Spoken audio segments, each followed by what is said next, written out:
Hey everybody, this is Kyle, and today I'm going to take you through a little tour of one of my tracks off my album Diffused.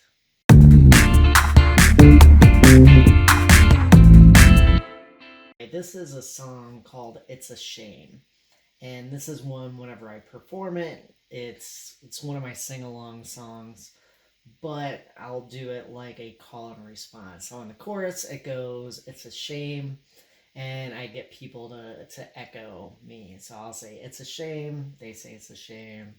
I'll say it's a shame, they say it's a shame, and then I end up the chorus, and we'll do that a few times throughout the song. So this song, when I recorded Diffused, and I did all the recording myself. I have drums. I have a live shaker I recorded, like the little egg things. I have two different guitar parts, an alto sax sample that plays. I played on the keys, through the sampler, in a break section, and of course vocals. The way Reason is set up is you can set it up in block mode.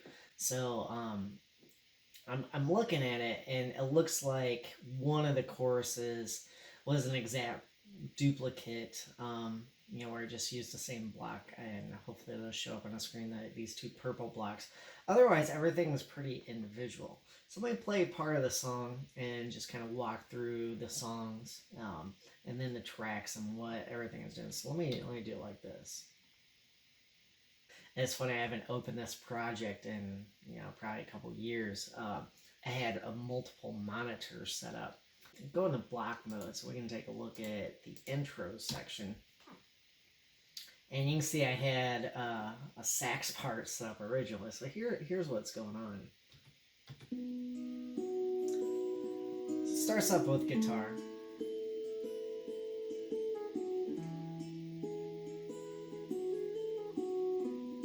Kicks in with some drums and a second guitar.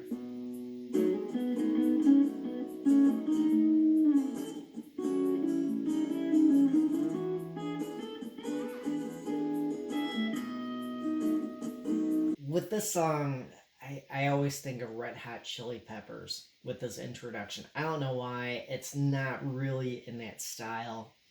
But the way it starts off, and I think the way I'm playing the chords seems like something kind of the early 90s Chili Peppers kind of stuff. The next part of the song is verse 1. Let's see what's going on musically here. And sometimes in the block mode, I don't have the vocals in the block mode. Sometimes it's just in the song mode. And you can see on the choruses and the bridge and some other stuff that I don't have the vocals in that part. So let's see what's going on here. I wish so bad I could have seen you yesterday. Maybe even stolen a kiss goodbye. So with the first verse, and when I recorded Diffuse, I was really thinking about making songs radio friendly. It's like, hey, you don't want to just jump right in and have everything going on. You want to have some variety. So as I developed this song, and in the full song view, you can see that the drums don't actually kick in until the first chorus. I had the shaker pretty much going throughout, one main guitar going throughout, and I don't have any bass or anything. On Diffused, I was still thinking, as a performer, how am I going to do the song live? And actually, this particular song, because there is a bridge section that is different musically than the rest of the song, it took me a while to figure out, and I used to omit the bridge section. I don't anymore when I perform this song live. But just kind of thinking, hey, how can I do this? And I was thinking, hey, at the time I didn't have a bass. I wasn't doing a lot of looper stuff at that particular time. And in fact, I think on the release show with this song, I would only loop the verse. I think, so I could jam over it a little bit. I think that's the only time I looped it. And I had a different looper at the time. It only handled up to, I don't know, 40 seconds. I forget what exactly it was. Let's take a look at the chorus real quick.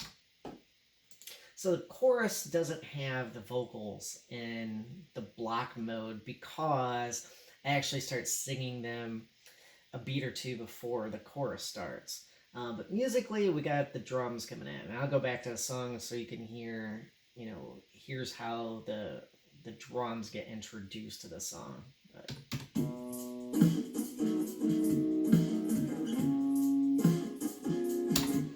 And I'll unpause this in just a second. To me, the rhythm of this, Lenny Kravitz's first album, Let Love Rule, where I'm pretty sure he recorded everything himself, did all the instruments and things, at least for the most part. I always love that album. I love it because some parts of it just have this really loose vibe. And I was kind of thinking of Lenny Kravitz and some of that, music from, again, late 80s, early 90s that I really loved. And having the live shaker with the session drum tracks gives it such an organic kind of almost off, but it's not off, just such a loose groove. Going back to the song view, see how it goes from the verse into the chorus. We're gonna stop the last few days. It's a shame. It's a shame. When I was recording this song, I almost contacted a couple people I know that play sax because I wanted something a little different. And again, that Lenny Kravitz vibe. His second album, I forget the name of it as I'm talking.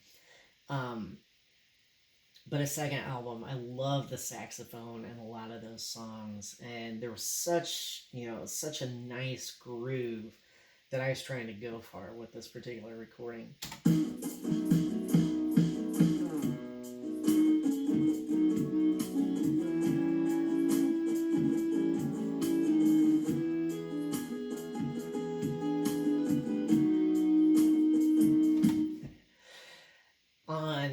On Diffused as an album, a few times where I use some instruments that I myself don't play, where I'm using the keys to trigger samples and things like that. You can tell the way I mixed it. I didn't give those instruments as much of a spotlight as perhaps I should have. Mainly because sometimes when I hear these sampled instruments, even though they're decent quality samples, I still know it's fake, and I'm going, oh, I don't want to have a fake thing, even though it's me playing the fake instrument. I was still struggling artistically. Moving into the second verse, this is the first one with drums, and go into the block view for just a moment. Play a little bit of this since the vocals are in here. Over the years I've had propositions, none to which I even blinked an eye. Anyway, second chorus is pretty much the same as the first chorus, because the drums are there. So here's where we go into the bridge. And again, like I said, this is different musically.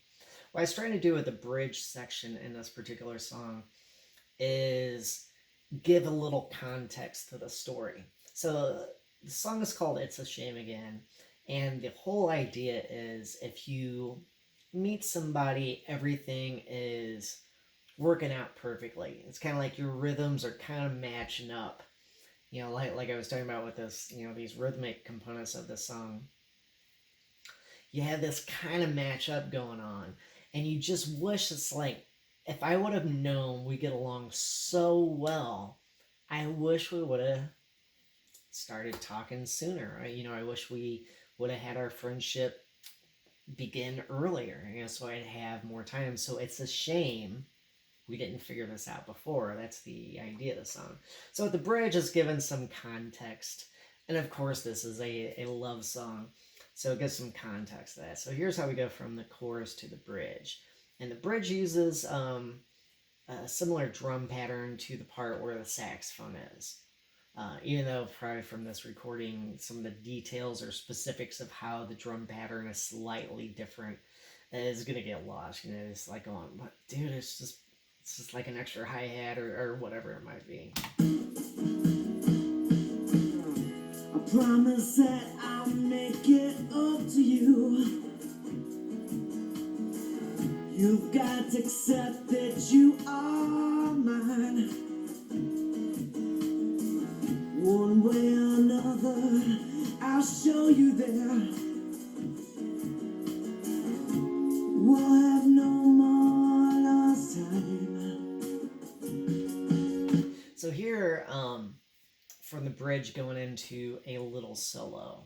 And like I mentioned that on the release show for Diffused, and this has been a few years, I forgot. I'd have to look up when it is, and I don't want to, hit pause in this video. But I was just looping this part so I could jam a little bit, so I could break up the song.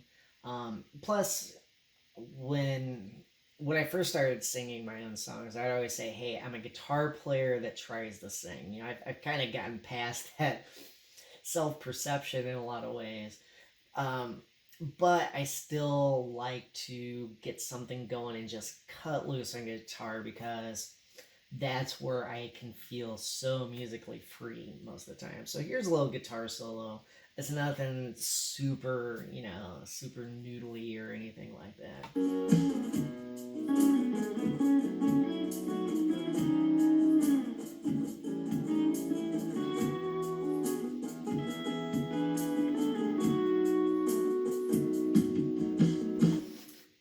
Used to always judge guitar solos. I'd hear hit songs. It's like, the song is in D, and the guitar solo starts on the D note and ends on the D note. I'm like, oh, why, guitar player, are you doing that? It's like, what I would think about it is like, actually, it's a hit song. No one's gonna care if you end on the 3 or the 5 or do some cool melodic movement. It's like, well, hey, I'm flatting the 6, moving back to the 5 to, have this great musical message or whatever. But that particular solo, what I used to like to do when I play the song is add harmonics. Harmonics are one of those things, if you're a guitar player, you start doing these things where you touch a string and it's ringing and then your hands aren't touching it. That is kind of a low level, oh wow, you really know how to play guitar thing you can do for other people. And when I perform the song at different places, having those harmonics in that solo, and it was kind of neat because I could let them ring as I went into verse 3. I wanna hold you in my arms and say the sweetest thing. So here we are going from the last chorus, and actually, whoa, started to move something. I'll play a little bit of it. So like I said before, a lot of times when I play this song, if I'm somewhere where people are, wanting the songwriter experience, and I'm trying to get them engaged, and I do the call and response, kind of sing along with me thing, you get that here. So you should get the second part of that, so you can hear how that might work. And then at the end, where the drums go tacit, that's something I can slow down, and it's a lot of fun to end the song that way, and everyone feels pretty good because they got to play along with me. We didn't figure this out before. It's a shame. It's a shame. It's a shame. We didn't figure this out before. It's a shame. It's a shame. We didn't figure this out before. Since I played a song so many times, there's some little differences I do in singing. I